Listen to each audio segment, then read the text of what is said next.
എല്ലാവർക്കും നമസ്തേ. ഇനി നമുക്ക് ഒരു ചെറുകഥയാവാം. ഒരു 10 വയസ്സുകാരൻ അവൻ്റെ ചിന്തയിലൂടെ പോയ ഒരു കഥയാണ്. എൻ്റെ അമ്മയെ കരയിച്ച മൊബൈൽ എന്നാണ് ഞാൻ ഈ കഥയ്ക്കിട്ട പേര്. അതായത് എല്ലാ ദിവസവും അമ്മയെ നോക്കുമ്പോൾ രാവിലെ എന്ന് പറയുമ്പോൾ പുലർച്ചെ തന്നെ എഴുന്നേറ്റ് കുളിച്ച് വിളക്ക് വെച്ച് നാമം ജപിച്ച് അടുക്കളയിലേക്ക് കയറി എല്ലാവർക്കും വേണ്ട ഭക്ഷണം ഉണ്ടാക്കി ആ ഭക്ഷണം മറ്റുള്ളവർക്ക് കൊടുക്കാനുള്ള തിരക്ക്. അച്ഛനാകട്ടെ ജോലിക്ക് പോകുന്നതിനിടയിൽ ഭക്ഷണം വിളമ്പി കൊടുക്കുന്നു. അച്ഛന് കൊണ്ടുപോകേണ്ട ഭക്ഷണം പാക്ക് ചെയ്ത് കൊടുക്കുന്നു. അതിനിടയിൽ ഭക്ഷണത്തിന് ടേസ്റ്റ് പോരാ എന്നച്ഛൻ പറയുമ്പോൾ കേട്ടിട്ടാണോ കേൾക്കാതെയാണോ അമ്മ അതിന് മറുപടി ഒന്നും പറയുന്നില്ല. അറിയില്ല എന്താ അമ്മ അങ്ങനെയെന്ന്. അച്ഛൻ പോകാൻ തുടങ്ങുന്നതോടൊപ്പം തന്നെ മകന് വേണ്ട ഭക്ഷണം വായിൽ വെച്ച് കൊടുക്കുന്നു. അത് കഴിഞ്ഞ് മകനെ നന്നായി പഠിക്കാൻ ഉപദേശിക്കുന്നു അമ്മ. അങ്ങനെയൊക്കെ ചെയ്യുന്നതിനിടയിൽ വീണ്ടും വീണ്ടും ജോലികൾ ചെയ്തുകൊണ്ടിരിക്കുന്നു. അതിനിടയിലും അമ്മ സമയം നോക്കി, മോനെ വണ്ടി വരാൻ സമയമായിട്ടോ, വേഗം ഇറങ്ങിക്കോളൂ എന്ന് പറയുന്നുണ്ട്. കുട്ടി അമ്മയെ വല്ലാതെ ശ്രദ്ധിക്കുന്നുണ്ട്. ആ 10 വയസ്സുകാരൻ അമ്മയെ വല്ലാതെ, നമ്മൾ മൊബൈൽ സൂം ചെയ്യുന്നത് പോലെയാണ് അവൻ അമ്മയെ വാച്ച് ചെയ്തുകൊണ്ടിരിക്കുന്നത്. കുട്ടി പോകാൻ ഇറങ്ങുന്നു. അവൻ ഇറങ്ങുന്നതോടൊപ്പം അമ്മ ഡ്രസ്സ് ചെയ്ത് അമ്മ ജോലിക്ക് പോകാനായിട്ട് തുടങ്ങുകയാണ്. മോൻ സ്കൂളിലേക്ക് പോകുന്നു. സ്കൂളിൽ ചെന്ന് അവിടെ ഇരിക്കുമ്പോൾ ടീച്ചേഴ്സിനോടും കുട്ടികളോടുമൊക്കെ സംസാരിക്കുന്നതിനിടയിലും അമ്മയുടെ വിയർത്തൊലിച്ച ആ മുഖം അതവന് മനസ്സിലിടെ ഇടയ്ക്കിടെ ഇങ്ങനെ ആ മുഖം തെളിഞ്ഞുകൊണ്ടിരിക്കുന്നുണ്ട്. അവൻ സ്കൂളിലിരുന്ന് ആലോചിക്കും, ഇപ്പം അമ്മ എന്ത് ചെയ്യാവോ? അമ്മ എന്നെ പോലെ സ്കൂളിൽ പോയിണ്ടല്ലോ, എൻ്റെ പോലെ കുട്ടികൾ അമ്മയോടൊപ്പം ഉണ്ടല്ലോ, അമ്മ ഇപ്പോൾ അവരെ പഠിപ്പിക്കുന്നുണ്ടാവും എന്നൊക്കെ ചിന്ത ഈ കുട്ടിയുടെ മനസ്സിലൂടെ പോവാണ്. അത് കഴിഞ്ഞ് അവൻ സ്കൂൾ കഴിഞ്ഞ് അവൻ വണ്ടിയിൽ നിന്ന് ഇറങ്ങി വീട്ടിലെത്തുമ്പോൾ അമ്മയെ കാത്തിരിക്കുകയാണ് അവൻ. അപ്പോൾ അമ്മയും സ്കൂൾ കഴിഞ്ഞ് എത്തുന്നുണ്ട്. തിരക്ക് പിടിച്ച് വാതിൽ തുറന്ന്, അയ്യോ എൻ്റെ മോൻ വിശന്നിട്ടാവും ഇരിക്കണമെന്ന് വെച്ചിട്ട് വാതിൽ തുറന്ന്, എന്നിട്ടും അമ്മ പറയണത് മോനെ പോയി കുളിക്ക് എന്നിട്ട് ഭക്ഷണം കഴിക്കാനാണ്. അതിനിടയിൽ അമ്മ ഡ്രസ് ചേഞ്ച് ചെയ്യുന്നുണ്ട്. അമ്മ വീണ്ടും പണികളിലേക്ക് പോകുന്നുണ്ട്. സന്ധ്യ ആവുന്നതോടെ അമ്മ നാമജപത്തിൽ മുഴുകുന്നുണ്ട്. നാമം ചൊല്ലി എഴുന്നേൽക്കുന്നതോടൊപ്പം തന്നെ അച്ഛൻ്റെ വരവായി. അച്ഛൻ മീൻ വാങ്ങിയിട്ടാണ് വരുന്നത്.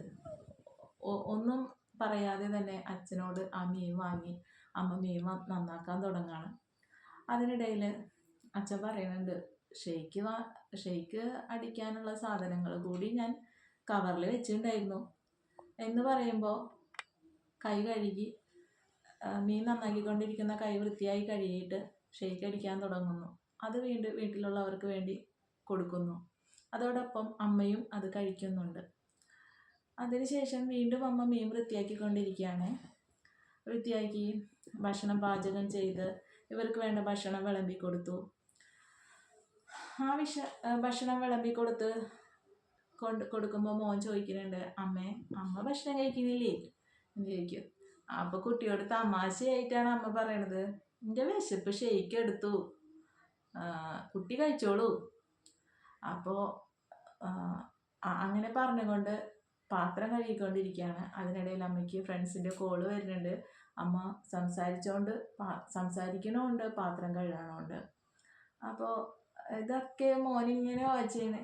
അപ്പോൾ മോൻ ചിന്തിക്കുകയാണ്, ഈ അമ്മയ്ക്ക് എപ്പോഴോ ഒന്ന് വെറുതെ ഇരിക്കാൻ സമയം കിട്ടുക, ഞാൻ എത്ര സമയം വെറുതെ ഇരിക്കുന്നുണ്ട്, അച്ഛൻ മൊബൈൽ നോക്കി എത്രയോ മണിക്കൂറുകൾ ഇരിക്കുന്നുണ്ട്, ഈ അമ്മയ്ക്ക് തീരെ സമയം കിട്ടാത്തത് കൊണ്ടാണോ?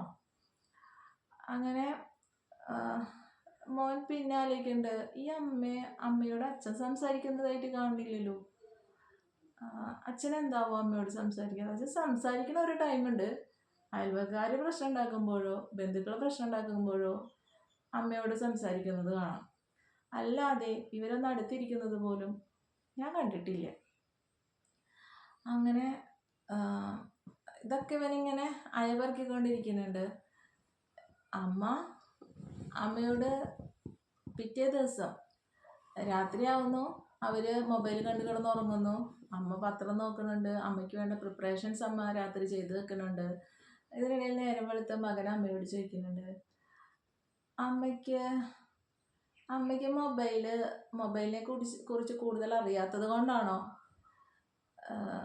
എനിക്ക് സംശയം, ഈ മൊബൈലാണോ അമ്മയെ ഇങ്ങനെ സങ്കടപ്പെടുത്തുന്നത്? എനിക്ക് അമ്മയ്ക്ക് ഞാനും മാത്രമേ ഉള്ളൂ.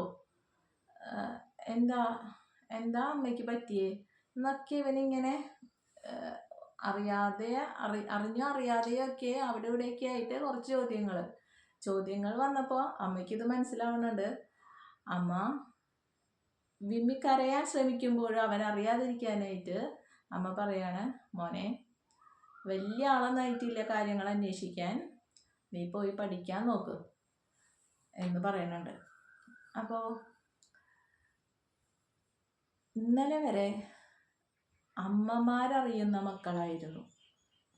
ഇന്നിപ്പോൾ ലോകത്ത് അമ്മയെ അറിയുന്ന മക്കളാണ്. അതുകൊണ്ട് മക്കളെ എത്രത്തോളം നിങ്ങൾ നെഞ്ചോട് ചേർത്ത് നിർത്തുന്നുവോ അത്രത്തോളം നിങ്ങളെ അവർ കയ്യിൽ കൊണ്ടു നടക്കും.